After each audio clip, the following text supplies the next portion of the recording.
Bueno, vamos a hablar sobre cefalea, que es un motivo de consulta bastante importante en APS y puede ser algo muy anodino como una cefalea tensional, tanto como algo de riesgo vital como un accidente vascular. Es muy importante acá los antecedentes clínicos, la historia, el examen físico y definir la temporalidad, cosa de poder definir si es que es un dolor de cabeza, una cefalea, para preocuparse, por decirlo en forma simple, o no, o puede ser algo que puede ser visto en forma ambulatoria o diferido. El parénquima cerebral paradojalmente no es insensible al dolor, pero sí muchas de las estructuras que envuelven, que protegen al encéfalo, sí pueden provocar dolor y son múltiples. Por eso que si uno se pone a ver por estructura, la verdad es que puede ser confundente analizar la cefalea. Hay que tratar de simplificar las cosas. ¿Qué cosa muy importante? Bueno, de la historia, la edad de inicio, el tiempo de evolución, las características del dolor, si es un dolor pulsátil, si es un dolor como cintillo, si es que tiene ataques, lo que demora cada ataque, la frecuencia de los ataques, los síntomas acompañantes, por ejemplo, que son muy importantes en la migraña, ver si tiene algún síntoma neurológico que preceda, que podría ser un signo de alarma o podría ser parte de un aura, por ejemplo, migrañosa. La evolución, ver si hay algún gatillante, alguna respuesta o no a analgesia, el impacto en la vida cotidiana, porque, por ejemplo, un paciente te puede decir que le duele mucho la cabeza, pero que no es una intensidad muy alta, pero es más importante que eso, que no haya ido a trabajar, por ejemplo, o que no haya ido a estudiar, o sea, realmente incidió en su diario vivir. Por supuesto, los antecedentes familiares. En migraña está la enfermedad CADASIL, que es muy importante, ¿cierto? El antecedente familiar, ¿ya? Eh, Generalmente se pueden dividir en dos tipos las cefaleas, las primarias y las secundarias. Las primarias es cuando generalmente no hay una amenaza de la vida del paciente, pero tiene que ver mucho con la calidad de vida y no hay como una lesión estructural importante que lo esté generando. Está la migraña, la cefalea tensional, ¿cierto? La cefalea en racimo, que si bien obviamente para el paciente son muy importantes para su calidad de vida, por suerte no tienen un riesgo vital. Y la secundaria es que hay alguna lesión estructural o alguna situación, ¿cierto?, grave de fondo. Una meningitis bacteriana, un accidente vascular, una hemorragia cerebral, etc. Las primarias generalmente son de manejo de policlínico y la secundaria uno la ve más en la urgencia. Pero obviamente que uno puede encontrarse con cualquiera de las dos en cualquier situación. Generalmente uno hace la anamnesis, el examen físico y si es un paciente que no tiene ninguna situación de alarma, ni al examen físico, ni en la historia, ni en los antecedentes del paciente, bueno, ahí uno se debate qué tipo de cefalea primaria será, que lo más común es, estamos hablando de tensional o migrañoso. Ahora, si tiene esta cefalea algún elemento de alarma, en esta zona de acá, bueno, obviamente hay que ir a algún tipo de imagen, que es lo más usual. Entonces, es muy importante después de la evaluación que uno hace, chuta, ¿será una cefalea primaria y me voy para acá?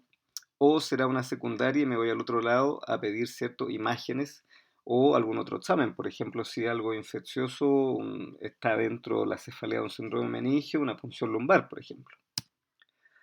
Bueno, y los perfiles son muy importantes porque como aparece en este gráfico, hay algunos perfiles que son agudos, como este de acá, están los subagudos, están los dictales. Siempre los dictales tienen que ver con lo cerebrovascular, hemorragia o accidente vascular. Entonces esto es muy importante porque a uno le dicen una cefalea dictal y sí o sí hay que descartar algo cerebrovascular. Ya algo agudo podría ser una meningitis, podría ser una hidrocefalia.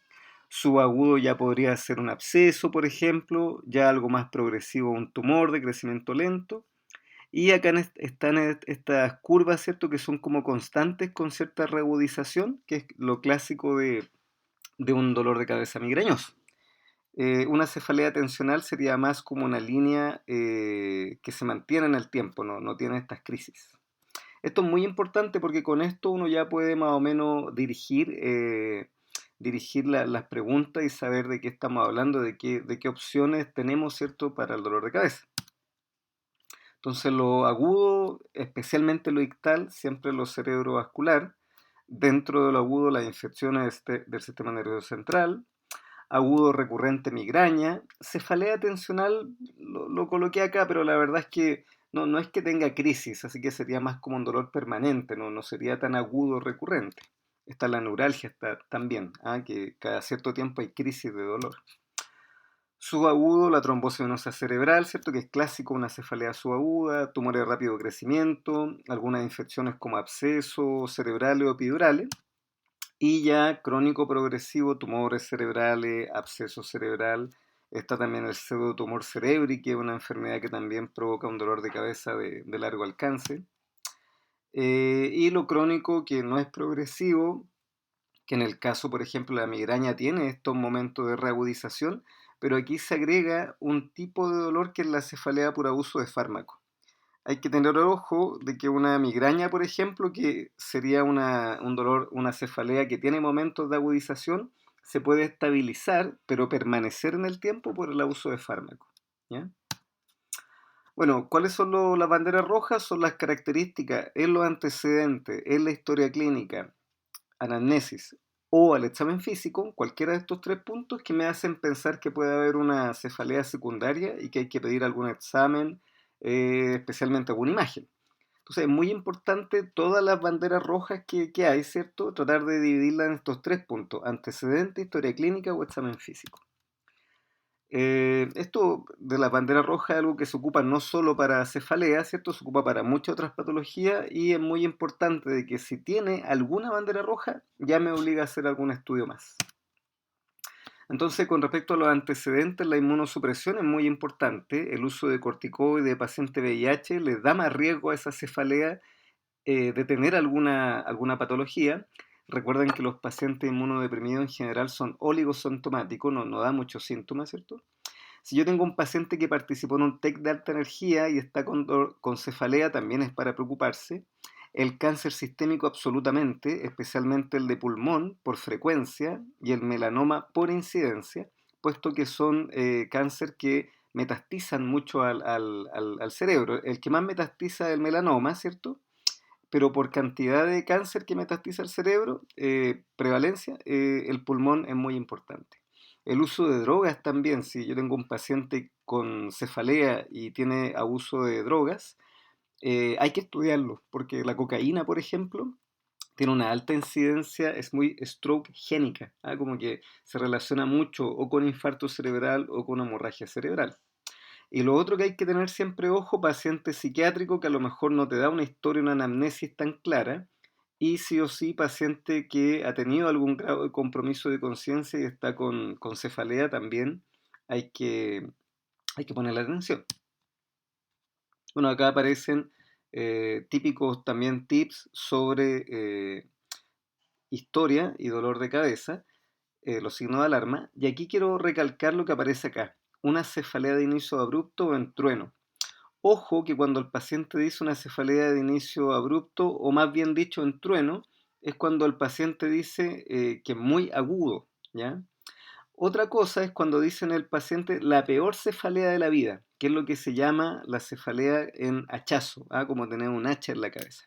Entonces, por un lado, si yo tengo una cefalea ictal, abrupta, yo pienso en algo cerebrovascular, pero cuando yo pienso en la peor cefalea de la vida del paciente como un hacha en la cabeza, ahí sí o sí hay que descartar una hemorragia subaracnoidea, ya que es muy específica de ese tipo de dolor de cabeza. ¿Ya? Lo otro que es importante acá, el tema de cefalea precipitada por ejercicio, tos, valsalva o el coito. A esto se refiere a que el paciente esté con mucho, que al inicio del dolor de cabeza sea por hacer una fuerza. ¿Por qué hago esta precisión?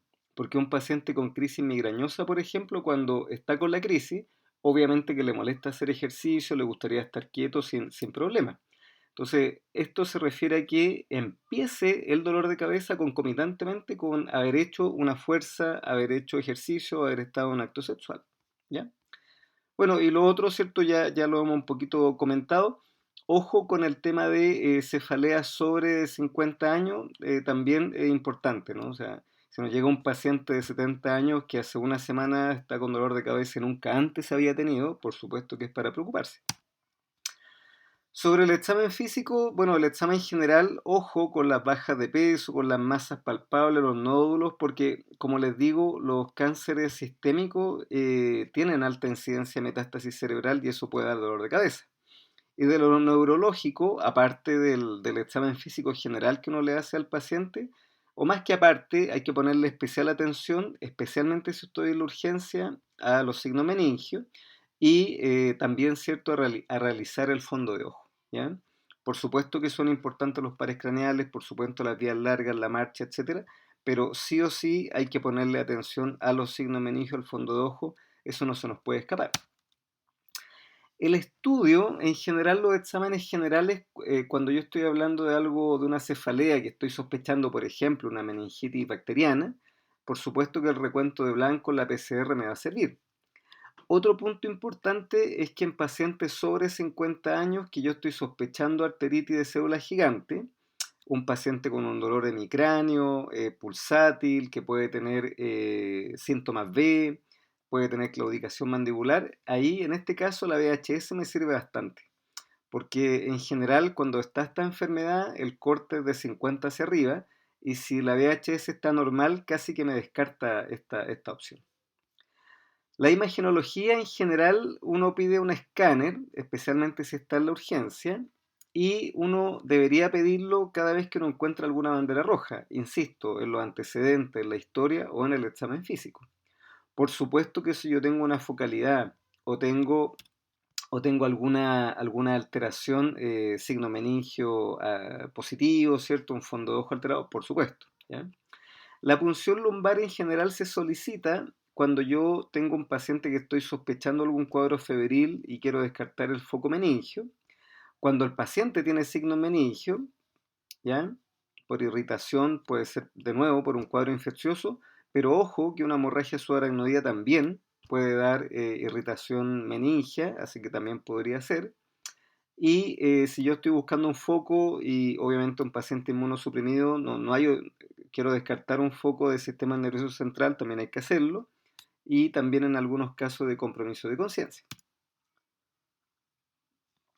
Aquí aparecen algunas consideraciones diagnósticas sobre exámenes dirigidos, ¿no? Pero en general, nosotros lo que hacemos es un escáner. Si el escáner no nos da la solución al cuadro clínico, se complementa con un angiotac de cerebro. Y si eso de nuevo no nos da mayor información, una resonancia, ¿ya? Igual esto varía en guías clínicas y también varía, por supuesto, cuál sea la capacidad técnica de cada centro.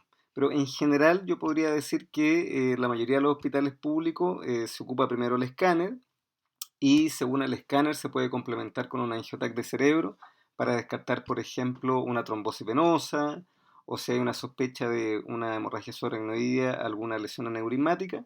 Y si persiste la duda, no hay una claridad sobre el cuadro, bueno, ahí se va a la resonancia. Por supuesto, dependiendo del caso, va a la punción lumbar.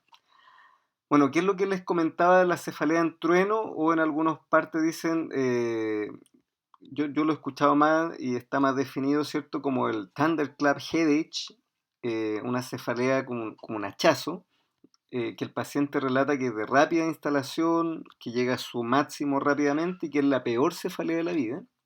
Bueno, estos casos son muy específicos. Uno de cada cuatro, el 25%, puede presentar una hemorragia subaracnoidea.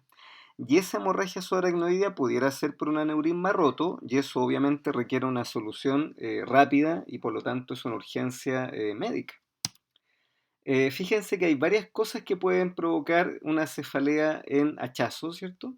Que es la hemorragia subaracnoidea, lo que más nos preocupa, pero también puede ser por una simple hemorragia cerebral, por un subdural agudo, un infarto cerebral, etcétera. Hay varias causas.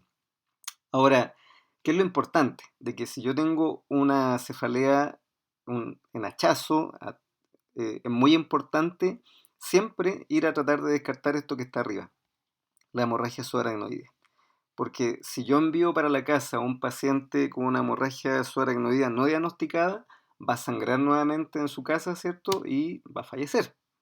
Entonces le insisto que si bien son muchas las causas de cefalea de trueno, lo que más tenemos que tratar de descartar es una hemorragia subaracnoidea. Y no confundir con una cefalea ictal. Una cefalea ictal es cuando el paciente dice que empezó con un dolor de cabeza que fue de inicio súbito.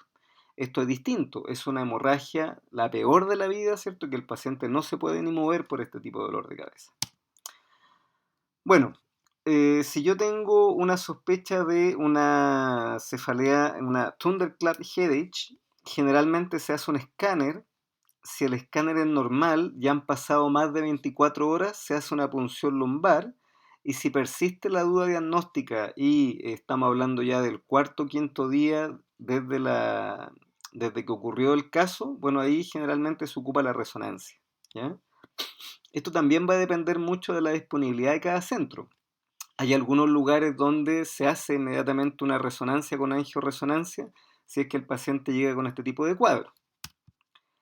Este es un paper un poco antiguo, pero que todavía recoge como parte importante de cómo debería estudiarse una cefalea en hachazo, ¿cierto? Y vemos acá que lo que proponen en este paper es primero hacer un escáner. Si el escáner es positivo y efectivamente tiene una lesión el paciente, bueno, se solucionará lo que tenga. Si es una hemorragia subaracnoidea, irá al tratamiento del posible aneurisma, si es que un stroke, el stroke, etc. Ahora, algunas veces ocurre que el paciente tiene la hemorragia, o sea, tiene la cefalea en hachazo, pero el TAC de cerebro es negativo. Recuerden de que después de las primeras 24 horas, la hemorragia subaracnoidea no se ve bien en el escáner. El escáner tiene muy buena sensibilidad para hemorragia subaracnoidea, pero las primeras 24 horas. Después de las primeras 24 horas, baja la sensibilidad hasta un 50%. Y ahí aparece la gracia de la punción lumbar. La punción lumbar entre el segundo y el cuarto día aproximadamente, algunos dicen hasta el quinto, tiene muy buena sensibilidad para confirmar hemorragia subaracnoidea a través de la xantocromía, a través del análisis, ¿cierto?, del líquido entre el segundo y el cuarto o quinto día. Ahora, sobre el cuarto día, ahí tiene mucha sensibilidad la resonancia cerebral.